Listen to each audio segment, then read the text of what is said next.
Voici une histoire qui a marqué les États-Unis à jamais, l'histoire du siège de Waco. Pendant 51 jours à Waco, au Texas, le FBI a tenté de neutraliser une secte armée jusqu'aux dents, les Davidiens, emmenés par un gourou qui se faisait appeler David Koresh. Ça a très mal commencé et ça s'est très très mal terminé, car à la fin de cette histoire, on compte les cadavres et il y en a 82. La réalisation est signée comme toujours Céline Lebras. Europe 1, Christophe Ondelatte.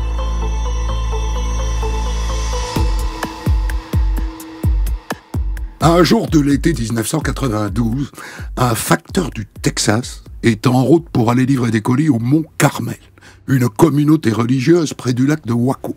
Il fait une chaleur de gueux, le facteur a poussé la clim à fond. Et soudain, l'un des colis à l'arrière de sa camionnette s'ouvre tout seul. Putain, il était trop lourd ce colis, je le savais. Il s'arrête, il descend, il va voir à l'arrière ce fichu colis qui est parti en sucette. Et là, stupeur, des armes sont sorties du colis. Des armes. Et ce qui a l'air de ressembler à des coques de grenade et à de la poudre noire. Le facteur fonce prévenir le shérif le plus proche, lequel shérif saisit immédiatement l'ATF, le service fédéral chargé entre autres de l'application de la loi sur les armes. Il était destiné à qui, ce colis? Au Mont Carmel, chez les Davidiens, c'est une église de Waco, je dirais plutôt une secte d'ailleurs. Ok, vous ne bougez pas. Il faut surtout pas les alerter, hein. Il faut pas qu'ils sachent qu'on a trouvé les armes, entendu? Entendu, on bouge pas. Pour tenter de comprendre à quoi allaient servir ces armes, l'idée est d'envoyer un agent infiltrer l'église. Enfin, disons la secte. On va envoyer Rodriguez. Qu'est-ce que t'en penses? Robert Rodriguez? Ouais, c'est une bonne idée, pourquoi pas, ouais. Robert Rodriguez est un agent très doué pour entrer en contact avec les gens. Et à peine débarqué chez les Davidiens, le courant passe tout de suite avec le gourou, David Koresh. Il faut dire que Robert y met le paquet, hein, plus faillot que lui tumeur. Il ne loupe aucun de ses sermons bibliques, aucun. Et du coup, pour le récompenser de son assiduité, Koresh l'invite dans le Saint des Saints, les séances d'entraînement au tir. Et ça dure comme ça pendant plus de 6 mois. Et régulièrement, Robert envoie des rapports très inquiétants. D'après ce qu'il a l'air de dire, il y a tout un arsenal là-bas. Il y a des armes semi-automatiques, il parle aussi d'AK-47, d'AR-15 converti en armes automatiques. Il pense qu'il y a au moins 150 armes. Et il parle de pas loin de 200 000 munitions.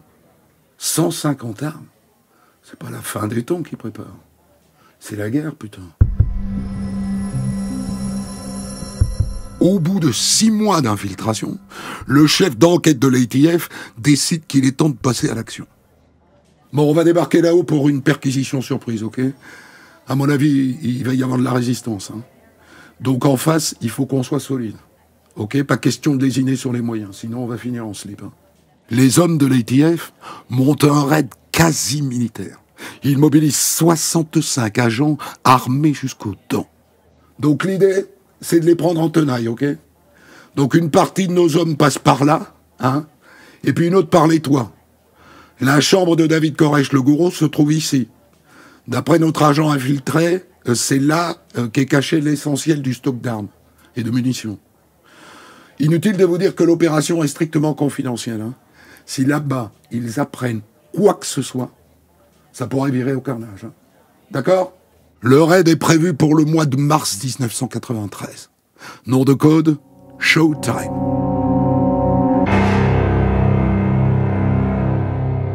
Mais 3 jours avant, la tuile. Hey, t'as vu le journal local? Non. Eh bien, regarde. Ils publient un article sur les Davidiens. Ils accusent Koresh d'être un gourou violent qui frapperait les enfants et surtout qui pratiquerait la polygamie. Ils racontent que Koresh a demandé à tous les hommes de la secte de renoncer à leurs femmes pour les lui donner à lui. Et ils disent aussi qu'il aurait pris des mineurs dans son cheptel. L'article dit enfin que Koresh est un fou de Dieu qui veut entraîner ses fidèles dans une sainte bataille pour défendre le bien contre le mal. Cet article tombe très mal. Les Davidiens vont forcément se méfier, se braquer. Ça va être compliqué de les prendre par surprise. Bon ben ok, les gars, on n'a plus le choix. Hein. On y va maintenant ou jamais. Donc rendez-vous demain matin. Et je vous conseille d'être en forme. Hein. Ça va pas être du gâteau, à mon avis. Le lendemain, c'est un samedi. Et David Jones, encore un postier, va faire sa tournée dans le coin de Waco. Et soudain, il voit une camionnette sur le bord de la route. Une camionnette avec une grosse antenne sur le toit. Il se dit, c'est une chaîne de télé. Qu'est-ce qui fiche là? Il ralentit. Et là, l'un des occupants de la camionnette lui fait signe d'arrêter. Bonjour. Dites s'il vous plaît, vous sauriez pas où se trouve le ranch des Davidiens par hasard? Évidemment qu'il sait où ça se trouve. D'abord, il est facteur. Et surtout, il est davidien lui-même, de père en fils, depuis un demi-siècle. Vous êtes journaliste, c'est ça? Pourquoi est-ce que vous voulez aller là-bas? Je sais pas si je dois vous le dire, mais normalement, il doit y avoir un raid de la police là-bas, aujourd'hui. Ça, on peut dire que le secret a été bien gardé. Il y a eu des fuites. Et maintenant, David Jones, le facteur davidien, est au courant. Et qu'est-ce qu'il fait? Eh bien, il s'empresse de prévenir Koresh. Ouais, une équipe de télé. Ils disent que la police va intervenir aujourd'hui. C'est pour ça que je voulais vous prévenir. Merci beaucoup, David. Merci beaucoup. On va les attendre. C'est mal barré. C'est très mal barré, cette intervention. Le raid est prévu dans 2 heures. L'un des chefs de la police s'appelle Robert, l'agent infiltré. Bon, ok, tu me confirmes que Koresh est bien sur le site, hein, hors de question de le rater. Tu me rappelles et après t'évacues, hein, juste avant qu'on intervienne, c'est compris? C'est compris, chef. Je vous rappelle. Mais à partir de là, rien ne va se passer comme prévu. Au Mont Carmel, Robert, le flic infiltré, voit débarquer David Koresh. Et il est fou de rage. Il tremble comme une feuille. Les flics ne m'attraperont jamais, Robert. Jamais, tu m'entends? Tu peux le leur dire. Hein. Et là d'un coup, le sang de Robert se glace parce qu'il comprend que Koresh sait tout. Et il comprend qu'il sait qu'il est un agent fédéral. Et qu'il sait que l'ATF arrive. Et donc c'est foutu. Il se dit, qu'est-ce qu'il va faire de moi? Il va me buter. Mais non. Bon, allez, Robert. File. Casse-toi. Et bonne chance. Nous, on va se préparer. Alors Robert saute dans sa voiture et il appelle immédiatement son boss. Ils savent qu'on va intervenir, chef. Ouais, il faut tout annuler. Annuler? Annuler, c'est impossible. Annuler, ce serait reculer. C'est toute la réputation de son service qui est en jeu. Hors de question d'annuler. On y va. Ils sont au courant, et bien tant pis. On fonce. Mais c'est très risqué, chef. Tant pis. Tu peux me dire où sont les adeptes actuellement? Ils sont dans la chapelle. Ils sont en train de prier. Robert est abasourdi par la décision de son supérieur. Il s'arrête sur le bord de la route, et là, ses nerfs lâchent. Ce grand gaillard aux nerfs d'acier se met à pleurer comme un gamin. Parce qu'il sait, lui, il sait à quel point ils sont armés au Mont Carmel. Ils sont complètement fous. Faut pas y aller, ça va être un carnage, putain. Pas faux, Robert. Ça va être un carnage. Mais c'est trop tard. L'opération est lancée. À toutes les équipes. D'après les informations de notre agent infiltré, ils sont tous dans la chapelle. C'est parti, on fonce. Go, go, go, go! Les agents de l'ATF déboulent dans de grands pick-up noirs avec des remorques et des dizaines de flics en descente. Et ils foncent vers le bâtiment principal. Et là, d'un coup, la grande porte s'ouvre et apparaît David Koresh. Pendant quelques secondes, le temps s'arrête. Est-ce qu'il va se rendre? La suite est très confuse. On ne saura jamais exactement ce qui s'est passé. Mais quelqu'un tire. Et 2 secondes plus tard, tout le monde, je dis bien tout le monde, se met à tirer dans tous les sens. Un déluge de feu qui s'abat sur le ranch des Davidiens. Et maintenant, les policiers vont sortir de toutes les fenêtres du ranch des canons d'AR-85 qui se mettent à faire feu sur la police. Ils n'étaient pas en train de prier dans la chapelle, les cons. Ils étaient à leur poste. Ils étaient prêts pour l'apocalypse. À ce moment-là, le shérif de Waco reçoit un appel d'un adepte à l'intérieur. Il est accroupi dans le ranch avec sa femme et ses 7 enfants. Et il hurle au téléphone. Chérie, je vous en supplie. Dites-leur d'arrêter tout. Il y a des femmes et des enfants ici.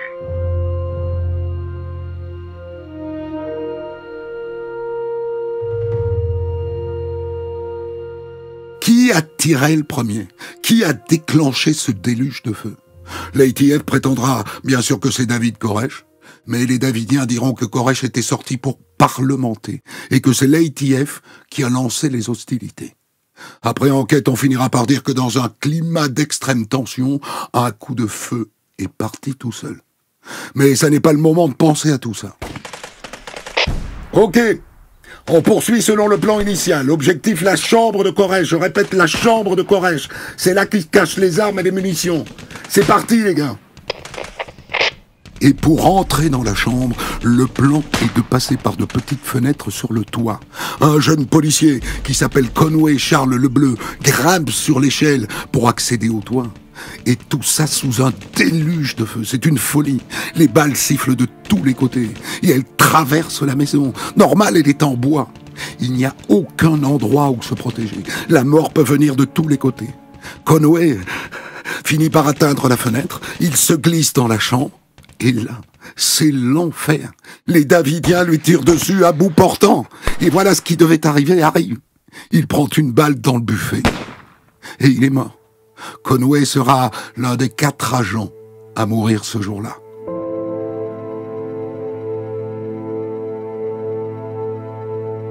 Au bout de 45 minutes d'un feu nourri et continu, on compte une quinzaine d'agents fédéraux blessés. Message à toutes les unités.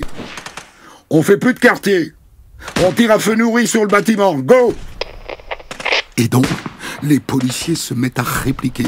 Ils tirent à travers les murs en bois. Or, parmi les 130 adeptes davidiens qui sont présents dans le bâtiment, il y a 43 enfants. C'est une folie. C'est une folie.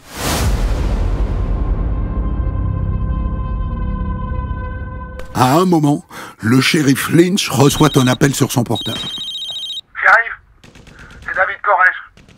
J'ai pris une balle, shérif. Je suis blessé. Mais c'est pas grave, shérif. La Bible avait prévu cette bataille. Lisez le livre des Révélations, vous verrez, c'était écrit.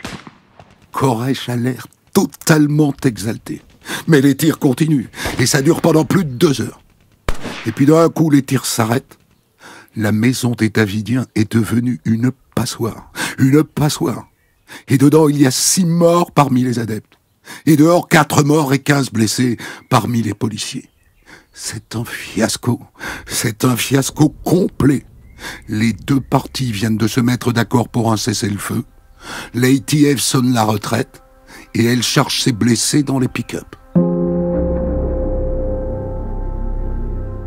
À l'intérieur du bâtiment, l'ambiance est électrique, car David Koresh, grièvement blessé, serait mourant.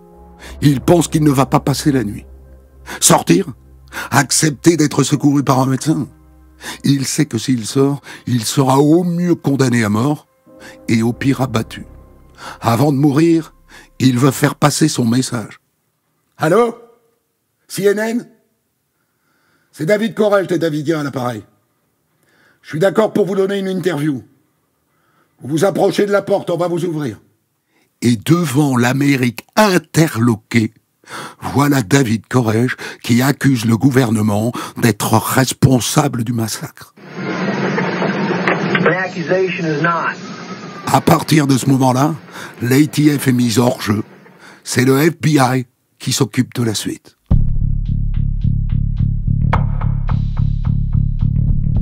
La nuit vient de tomber. À l'intérieur, tous les Davidiens sont rassemblés autour de leur gourou. David Koresh, je vous le dis, ça n'est pas son vrai nom. Il s'appelle en vérité Vernon Howell. Il a choisi David comme prénom en référence au roi David, roi de l'Ancien Testament, célèbre pour son duel contre le géant Goliath. David et Goliath, Vous en avez forcément entendu parler. Et maintenant, ils sont tous autour de lui. Mes amis, tout se produit comme je l'avais prédit. Cette attaque des ennemis de Dieu est la première étape des 7 sceaux de l'Apocalypse. C'est le début de la fin des temps. Vous êtes l'armée de Dieu. Pendant ce temps, à la Maison-Blanche, le président Clinton décide d'adopter une stratégie de patience et de négociation. Jeff Jamar, un vétéran, est nommé responsable des opérations. Et Byron Sage est désigné pour mener les négociations pour le FBI. Une seule consigne. Pas question que le fiasco se poursuive. Et pourtant, dès le lendemain, le FBI coupe toutes les communications, tout ce qui relie le ranch des Davidiens au reste du monde. Il ne faut plus que Koresh puisse parler aux médias. L'interview qu'il a donnée la veille à CNN est restée en travers de la gorge du FBI. D'autant que, si on veut être honnête, l'opinion est plutôt du côté des Davidiens. Certes, c'est une secte, certes, le gourou est complètement allumé, mais dedans, il y a des enfants, 43 enfants. Et puis on est aux États-Unis, un pays dans lequel il y a 2 choses qui sont vraiment sacrées. God and guns, Dieu et les armes à feu. Et à l'intérieur, ils ont compris ça. Les amis, la consigne c'est de ne pas bouger. On a des armes, on a des vivres pour tenir pendant des mois, on ne bouge pas. Mais on monte la garde. Une attaque peut survenir à n'importe quel moment.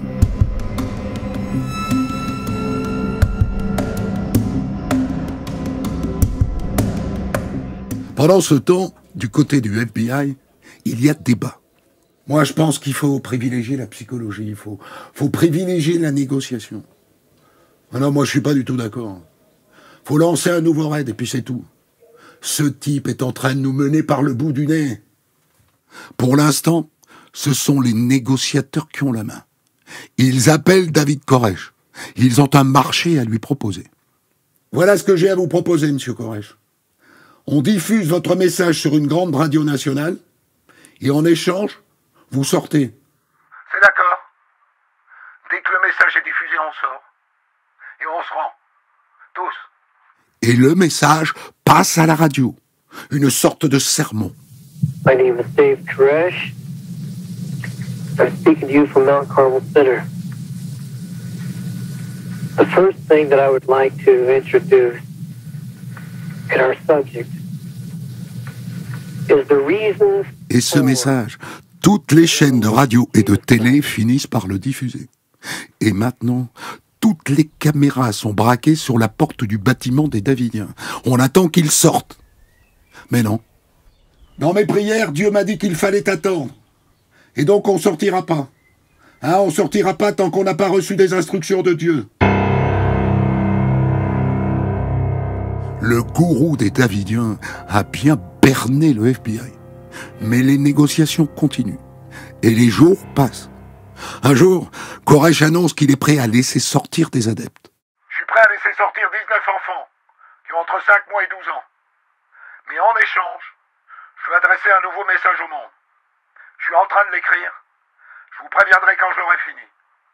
Mais tous les jours, il demande un nouveau délai. J'ai pas fini. Laissez-moi encore un jour. Et puis ça devient 3 jours. Et puis 1 semaine. Koresh se régale à faire lampiner le FBI. Un jour néanmoins, il libère une petite fille, une petite Anglaise venue à Waco avec sa maman. Il la libère le jour de son anniversaire, mais sa maman reste. Et la situation se bloque à nouveau. À la mi-mars, Koresh dit au FBI qu'il ne relâchera pas d'autres enfants. Et vous savez pourquoi je les relâcherai pas? Parce que ces enfants, ce sont tous les miens. Ce sont mes propres enfants. Eh oui, la grande majorité des enfants à l'intérieur sont ses propres gosses. Il les a eus avec 14 femmes. Il les appelle l'armée de Dieu.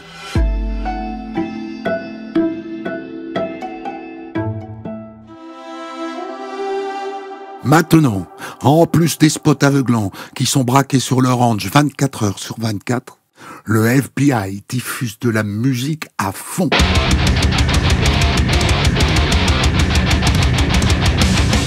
De la musique et des bruits étranges, des bruits de lapins qu'on égorge. Et cerise sur le gâteau, il y a carrément des tanks maintenant autour du ranch. Des tanks qui tournent en rond, menaçants. À un moment, David Koresh laisse partir 14 adeptes qui sans doute le réclamaient. Ce seront les derniers. Plus personne ne sortira vivant du mont Carmel.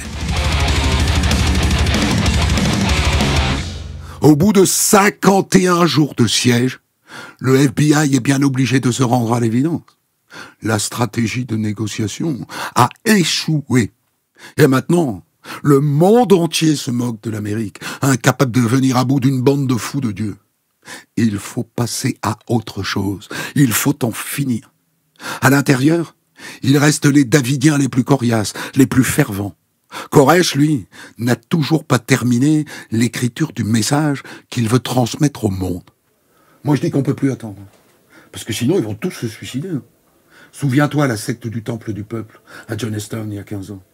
908 personnes. Des femmes, des enfants, des hommes qui avaient avalé une potion au cyanure de potassium.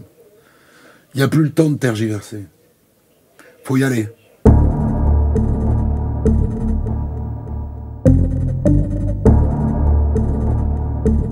Le FBI lance alors l'opération de la dernière chance. Le matin du 19 avril à 6 heures, après 51 jours de siège, les Davidiens sont réveillés par des bruits de tanks et par un porte-voix. Nous allons injecter du gaz lacrymogène dans le bâtiment. Ceci n'est pas un assaut. Nous n'allons pas pénétrer dans votre bâtiment. Sortez et surtout ne tirez pas. Ils veulent les forcer à sortir en balançant du gaz lacrymogène. C'est parti! On fonce! Et là, ça va très vite. Les tanks foncent vers le ranch, ils percent les murs avec leurs canons, ils tirent des grenades lacrymogènes, et puis ils font marche arrière. À l'intérieur, le numéro 2 de la secte est à la manœuvre. Ok, tout le monde enfile les masques à gaz. Et après, on va tous se réfugier dans le bunker. Eh oui, il y a un bunker. Et ça, manifestement, le FBI ne le sait pas. Les masques sont un peu trop grands pour les enfants, mais tant pis. Ils leur en bidouillent avec des draps et des torchons imbibés d'eau. Ça fera l'affaire. Et les heures passent. Le FBI a déjà tiré plus de 300 grenades lacrymogènes à l'intérieur.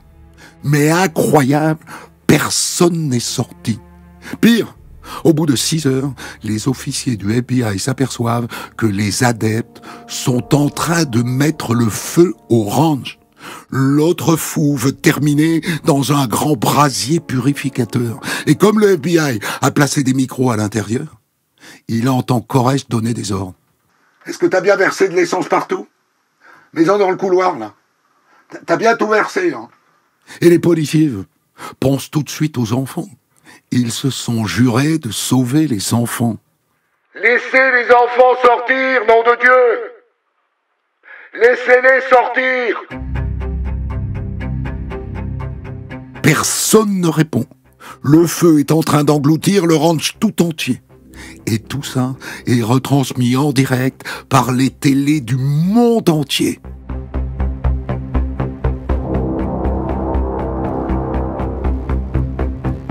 Le feu est en train d'engloutir le repère de la secte. Et dedans, il y a toujours 21 enfants. Et soudain, l'espoir. Une femme vient de sortir, chef. Elle a un truc dans les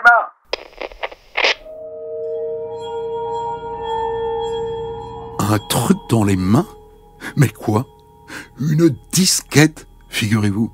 L'ultime message du gourou de la secte des Davidiens. Le manuscrit du livre de David Koresh, Les 7 sceaux. Et voilà, c'est fini. À l'intérieur, les flammes sont en train de dévorer les adeptes un par un. Et jusqu'au bout, ils prient. L'incendie a pris simultanément à 3 endroits différents de la ferme. Tout prouve donc qu'il s'agit là d'un suicide collectif. Remplissant ses prophéties de fin du monde, le chef des assiégés, David Koresh, a préféré disparaître avec ses fidèles plutôt que de se rendre à la justice des hommes. Bill Clinton a exprimé sa profonde tristesse devant la tragédie. La police se trouve prise au milieu d'une controverse. Parmi les millions de téléspectateurs qui ont assisté au drame en direct, beaucoup se demandent pourquoi le FBI a poussé les assiégés à ce geste de désespoir après avoir tranquillement attendu pendant 51 jours qu'ils se rendent. Washington, Benoît Laporte, Europe 1. Au bout de cette folie, il y a 82 morts. Je vous ai demandé de venir nous aider à décrypter cette histoire, Quentin Bruet-Ferréol, pour deux raisons. D'abord parce que vous nous avez aidé considérablement à l'écrire, et puis parce que vous vous intéressez depuis très longtemps aux sectes apocalyptiques. On trouve la trace de ça, notamment sur votre site internet qui s'appelle Triangle, avec un Y. Et on trouve surtout la trace de ça dans votre livre qui vient de paraître aux éditions Bouquin, qui s'appelle Dieu est un voleur qui marche dans la nuit, qui raconte l'histoire d'une autre secte, pas celle-là, mais ça s'est terminé de la même manière avec, je crois, 39 adeptes qui se sont suicidés. Pardon, mais peut-être qu'on peut commencer par ça. Pourquoi, quand on a 35 balais, ce que vous avez l'air d'avoir, on s'intéresse aux sectes américaines ? Alors je m'intéresse aux sectes en général. Moi j'écris sur les choses bizarres, les groupes marginaux depuis toujours, et c'est vrai que je suis un peu un collectionneur de faits étranges. Et les sectes, pourquoi elles sont passionnantes ? C'est pas simplement parce qu'elles ont des idées étranges, mais c'est parce qu'elles parlent de nous. Elles nous renvoient en fait une espèce de miroir, un miroir obscur, un miroir dans lequel on n'a pas envie de se regarder, mais un miroir quand même. C'est un petit peu les recoins sombres de notre société. C'est des gens qui sont comme nous et qui d'un coup ils vont ailleurs, ils vont croire en autre chose. Mais il y a quoi dans le miroir ? Qu'est-ce qui nous permet de nous identifier 2 secondes à ces gens ? Eh bien, quand on pense au profil des adeptes de secte, on pense souvent que ce sont des fous, des idiots, qu'ils ne sont pas comme nous. Toutes les études montrent le contraire. Ce sont souvent des gens qui sont intelligents comme tout un chacun, qui sont très curieux, qui sont dans une quête d'absolu. Et finalement, c'est ça que j'ai voulu faire avec ce roman, c'est partir vers l'étrange pour trouver le familier. Et ces gens-là, ils nous ressemblent. C'est pour ça que les sectes sont intéressantes, parce qu'on y retrouve des gens qui nous ressemblent et qui pourtant n'ont pas pris le même chemin que nous. Et souvent, leurs idées annoncent, on va dire, des tendances de la société, des tendances cachées et des tendances futures. Que ce soit, par exemple, Heaven's Gate, qui était une secte hyper connectée, qui était sur Internet, qui a fait des sites Internet. Et aujourd'hui, franchement, leurs croyances ressemblent beaucoup à certaines croyances complotistes d'aujourd'hui. Et c'est la même chose avec les Davidiens. C'est un peu, on va dire, les premiers complotistes, les Davidiens. L'Apocalypse, c'est pour vous parce qu'on le retrouve dans tous les récits de ces sectes-là, l'idée que la fin du monde est programmée, qu'elle va arriver, d'ailleurs c'est écrit dans la Bible, et donc ça va venir, autant la précipiter. C'est un peu ça l'idée ? Oui, alors il faut la précipiter, il vaut mieux pas donner de date. Il y a une histoire qui est amusante. Oui, parce que le fondateur des Davidiens, c'est pas ce qui est très étrange avec David Koresh, c'est que c'est un des gourous les plus célèbres du monde, mais il n'a pas créé de secte. Il l'a conquise. On pourra en parler, l'histoire de la conquête de cette secte par David Koresh est rocambolesque.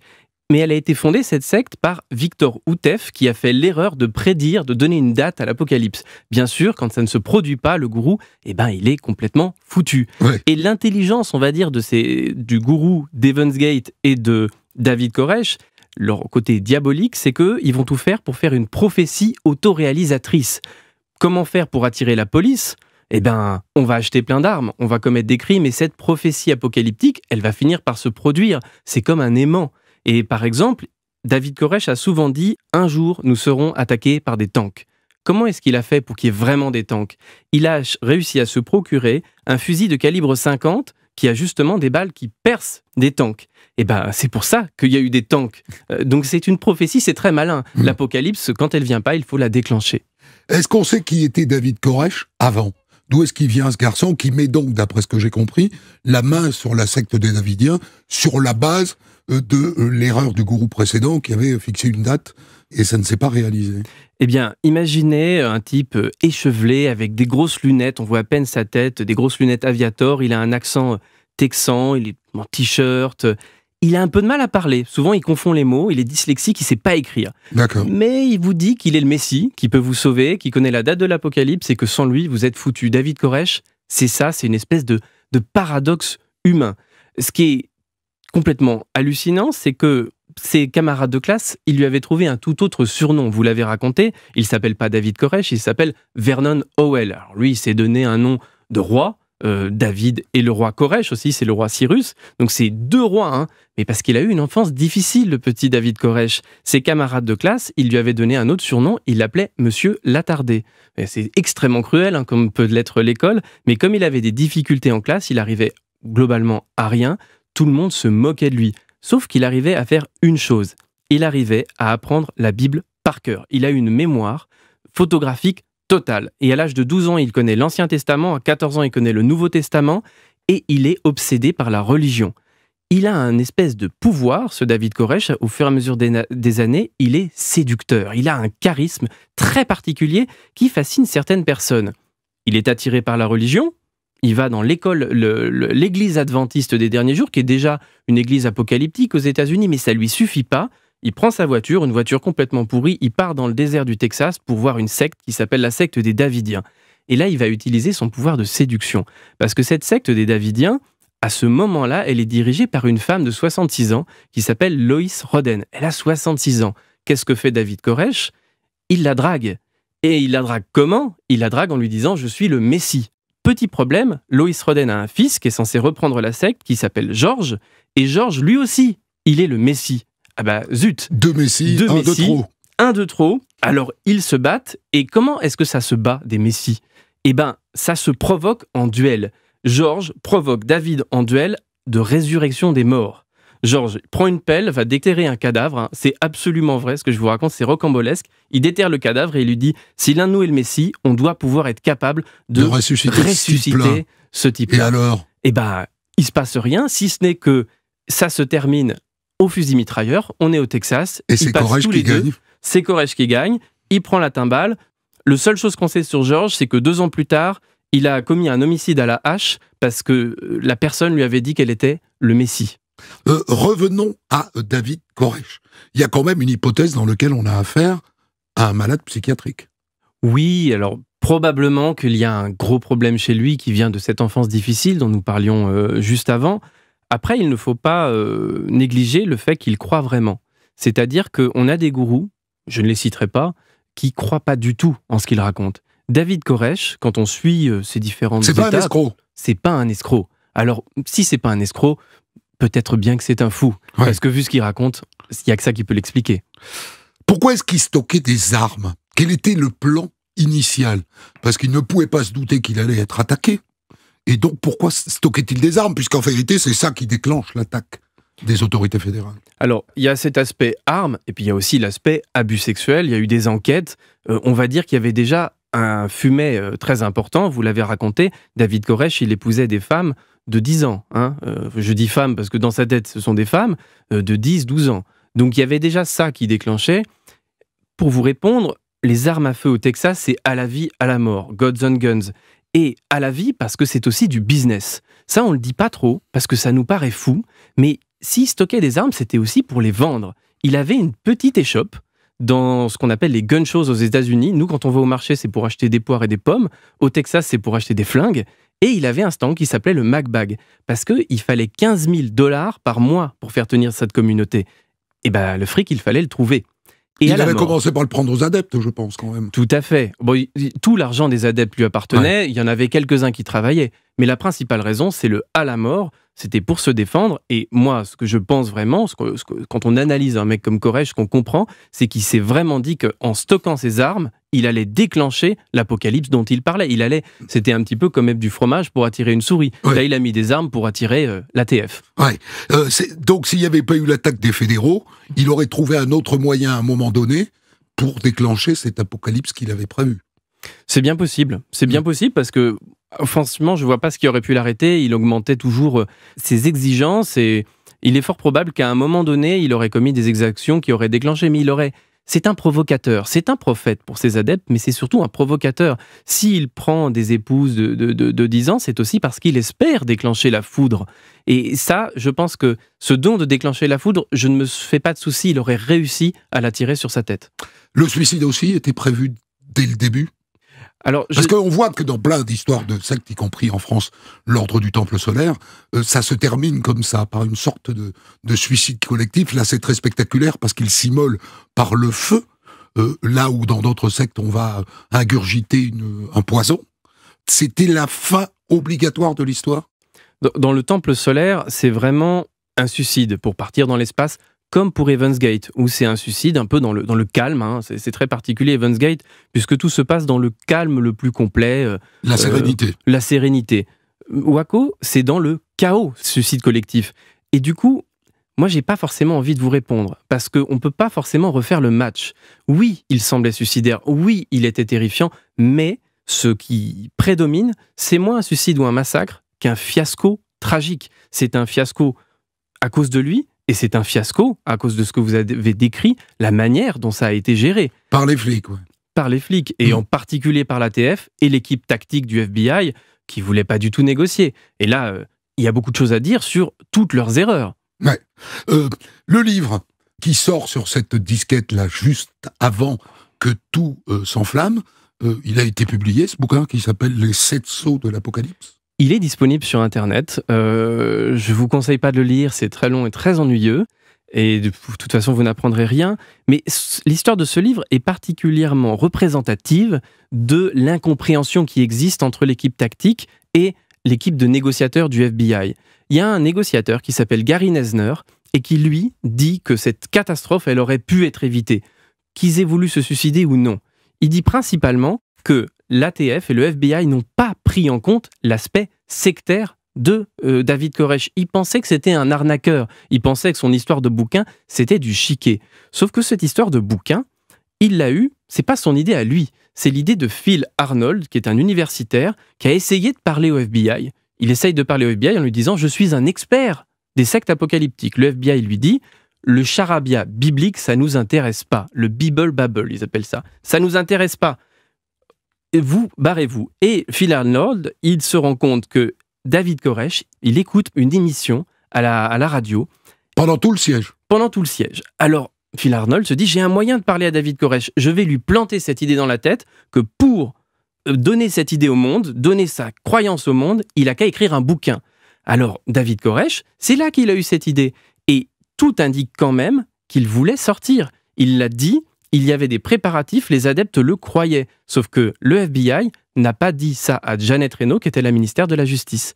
Et le raid a été décidé en se disant non, c'est pas une secte, c'est juste un arnaqueur. Est-ce qu'il existe toujours des Davidiens aujourd'hui ? Oui, tout à fait. Toujours à Waco ? Il y a un monument à Waco où il y a encore de la propagande, on peut le dire, parce que Waco, de fiasco, c'est devenu un drapeau.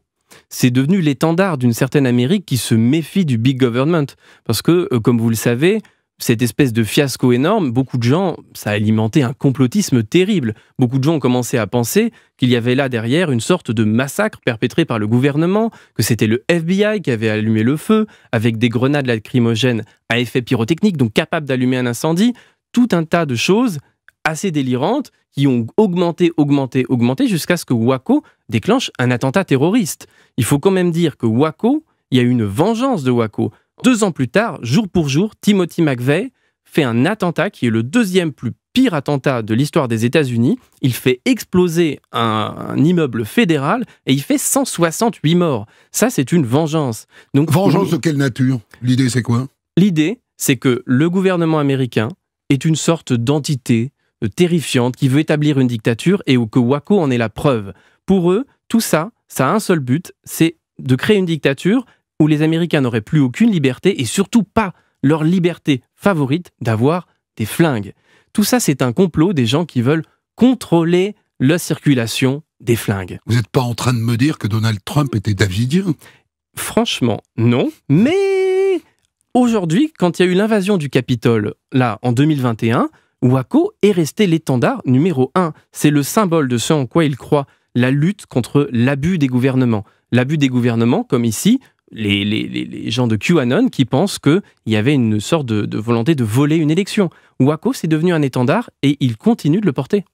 Merci beaucoup, Quentin Bruet-Ferréol. C'était passionnant de parler avec vous.